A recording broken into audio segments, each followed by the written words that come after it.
What is air made up of? Air किस किस material, किस किस पार्टिकल से मिलकर बनी है? Until the 18th century, people thought that air was just one substance. 18th century तक लोगों को लगता था कि एयर सिर्फ एक ही सब्सटेंस है. Experiments have prove that it is really not so. Air is a mixture of many gases. Experiment होने के बाद हमें पता चला, एक्सपेरिमेंट्स ने हमको प्रूव करके बताया कि एयर बहुत सारी गैसेस का मिक्सचर है. What kind of mixture is it? अब ये किस टाइप का मिक्सचर होता है? Let us find out about some of the major component of its mixture one by one. First component is water vapor. We have learnt earlier that air contains water vapor. हमने पहले भी पढ़ रखा है कि air में water vapor रहता है. We also saw that when air comes in contact with the cool surface, it condenses and drop of water appear. जब एयर किसी भी सब्सटेंस के साथ मिक्स हो जाती है, कूल सरफेस के साथ हमें दिखाई देती है. जैसे कि एक पानी की बॉटल, जब वो पानी बहुत ठंडा आ जाता है तो उस बॉटल के कांटेक्ट में एयर आती, तो एज ए बबल्स हम बॉटल के बाहर कंडेंस हो जाता है, कूल हो जाती है, बबल्स फॉर्म में हमको दिखाई देता है. उस वाटर बॉटल का सरफेस ठंडा हो जाता है. The presence of the water vapour in the air is important for the water cycle in the nature. And water vapour एक बहुत इम्पॉर्टेंट सब्सटेंस है जो कि वाटर साइकिल में काम आता है. The next is oxygen. To know more about oxygen we perform a activity which is activity 3.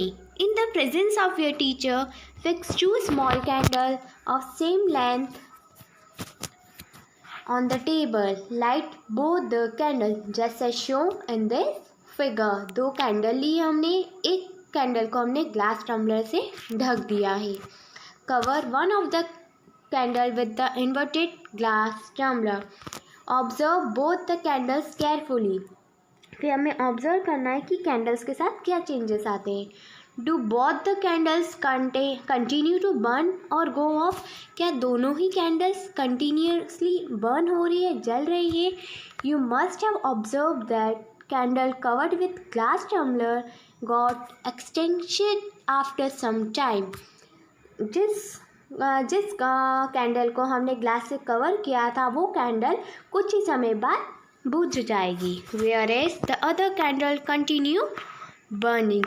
उसके कंपैरिजन में जो दूसरी कैंडल थी वो अभी तक बर्न हो रही है. what can be the reason for this? अब इसका रीज़न क्या होगा? think about it. It seems that the candle got the extinguished because the component inside the glass tumbler which supposed the burning is limited. Glass tumbler के अंदर जो भी component थे वो बहुत कम थे, बहुत लिमिटेड थे. Most of the component is used up by the burning candles. However, the other candle is getting continuously supply of air. जो दूसरा कैंडल था वो अभी भी जल रहा है. क्यों? क्योंकि कंटिन्यू एयर की सप्लाई होती जा रही है. This component of air which supports the burning is called oxygen.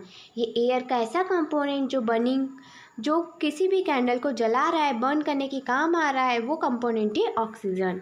The next component is nitrogen. In activity 3, did you observe that air is still present in the glass bottle even after the candle blew out? This indicates that the presence of some component in the air which do not support burning.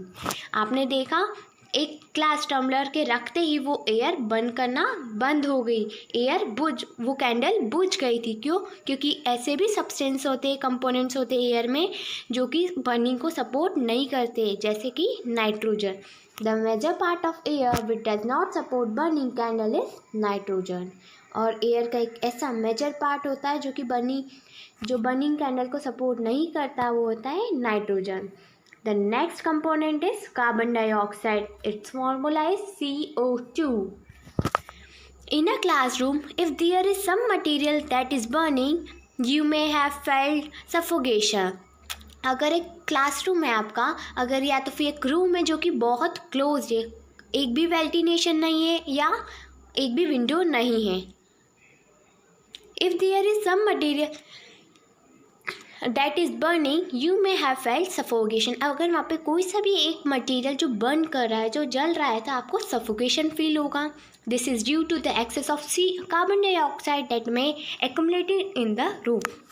ये carbon dioxide की वजह से होगा कि carbon dioxide पूरे room में घूम रही है एज अ बर्निंग कंटिन्यू। अगर बर्निंग कंटिन्यू रहेगी तो वो मूव करते रहेगा CO2 carbon dioxide. Carbon dioxide makes up a small component of air around us. Carbon dioxide बहुत छोटे छोटे कंपोनेंट्स बना देता है एयर का हमारे आसपास। Plants and animals consume oxygen for respiration and produce carbon dioxide. Plants and animals oxygen respiration में यूज़ करते हैं and produce carbon dioxide. Plants and animal matter also consume oxygen on burning and produce many carbon dioxide and a few other gases। ये oxygen consume करते हैं। Burn होने पर कोई सा भी मैटर या कोई सा भी मटेरियल बर्न होगा तो ऑक्सीजन कंज्यूम कर लेंगे और प्रोड्यूस करेंगे कार्बन डाइऑक्साइड और कुछ अलग गैसेस भी। It is advisable not to burn the dry leaves and the discarded remains of the crop. ये हमको एडवाइस दिया जाता है कि हमें कभी भी ड्राई लीव्स नहीं जलानी चाहिए और ऐसी क्रॉप्स जो कि बच गई है, नीचे नीचे की क्रॉप्स नहीं जलानी चाहिए, क्योंकि वो हमारे सराउंडिंग को पॉल्यूट कर देती है, प्रदूषित कर देती है। The next is dust and smoke. The burning of fuel also produces the smoke. जैसे फ्यूल बर्न होता है तो वो स्मोक प्रोड्यूस करता है। Smoke contains a few gases and the fine dust particle and is often harmful. Smoke कई ऐसी gases produce करता है और कुछ ऐसे पार्टिकल्स जो कि हमारी बॉडी के लिए बहुत हार्मफुल रहते हैं। That is why you saw the long chimney in the factory. इस वजह से हमने बहुत लंबी लंबी चिमनीज देखी है। This takes the harmful smoke and the gases away from our nose but bring it closer to the birds flying up in the sky।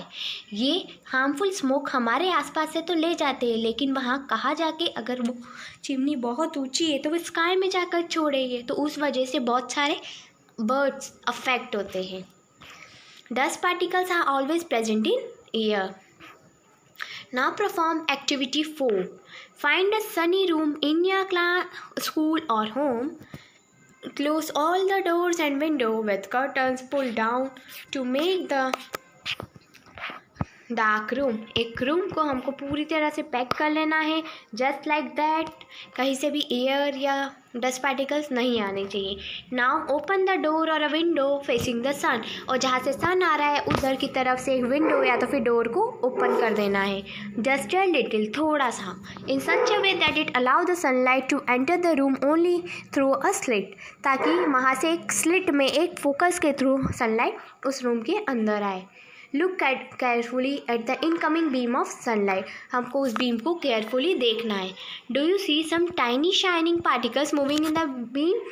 क्या आपको कुछ छोटे छोटे पार्टिकल्स दिख रहे हैं जो बीम के पास आ रहे हैं, बीम सनलाइट के थ्रू आ रहे हैं। What is this particle. वो पार्टिकल्स कौन से होते हैं। This are the dust particles appear to dance merely around. ये 10 पार्टिकल्स होते हैं जो कि आसपास घूमते रहते हैं, डांस करते रहते हैं। This shows that the air also contain the dust particle. The presence of dust particle in the air varies from time to time and from place to place. ये डस्ट पार्टिकल्स डिपेंड करता है कि कौन सा time है, कौन सी place है। We inhale the air when we breathe through our nostril. Fine hairs and mucus are present inside the nose. हम एयर को इनहेल करते हैं जब हम ब्रीथ करते हैं। हमारी नोज़ में बहुत छोटे छोटे से फाइन हेयर्स, छोटे छोटे से हेयर्स होते हैं। And mucus prevent the dust particle from getting into the respiratory system. ये नोज़ में छोटे छोटे से हेयर्स क्यों होते हैं, क्या आप जानते हैं। ये हमारे रेस्पिरेटरी सिस्टम को प्रोटेक्ट करते हैं कि जो भी डस्ट पार्टिकल्स आ रहा है वो हमारे नोज़ के अंदर जाने में एक बार वो कॉन्टैक्ट हो जाए कि डस्ट पार्टिकल बाहर के बाहर ही रह जाए। Do you recall being scolded by your parent when you breathe through out your mouth. If you do not, harmful dust particles may enter your body. अगर आप कभी बाहर जा रहे हो अपने माउथ के थ्रू ब्रीथ कर रहे हैं तो उस वजह से जो हार्मफुल डस्ट पार्टिकल्स होंगे वो भी आपके बॉडी के अंदर चले जाएंगे। We may conclude that the air contains some gases, water vapour and the dust particle. The gases in the air are mainly nitrogen, oxygen, small amount of carbon dioxide and many other gases. However, there may be some variation in the composition of air from place to place. We see that air contains mostly nitrogen and oxygen. In fact, two gases together made up of 99% of the air. The remaining 1% constituted by carbon dioxide and a few other gas and water vapor. Oxygen and nitrogen का percentage अगर मिला दे तो वो 99% हो जाता है. If you have any doubt related to this video, please comment in comment box.